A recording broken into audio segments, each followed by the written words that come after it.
is to be a plumber. If I can fucking do it, that means you can do it too. It should inspire you that it's also possible for you too, no matter where you're coming from. If you have been in jail, if you are an addict, if you are a single mom, if you are a carpenter, a truck driver, a fucking plumber, it doesn't matter.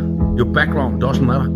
And if you've been through shit, if you have been through challenges throughout your life, setbacks, good, it will shape you to who you're meant to become. If you have gone through some rough times in your life, it's good.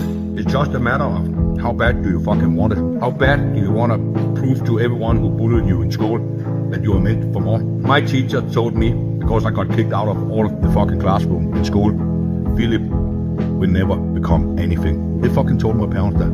I remember my mom when I moved to Dubai and got a supercar, and when I even moved to Penthouse, so I quit my plumbing job and made a 100K a month back home in Denmark.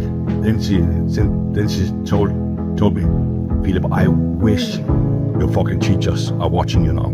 Fucking wish it. What you have done is mind-blowing, and I'm so proud of you, Philip. And I also retired my mom. Take care of the people that took care of you, especially in your hard times. And then it will all be worth it, all of the hard work that you put in. And it will shape you to be a better person. So put in the work, guys. If I can do it, so can you.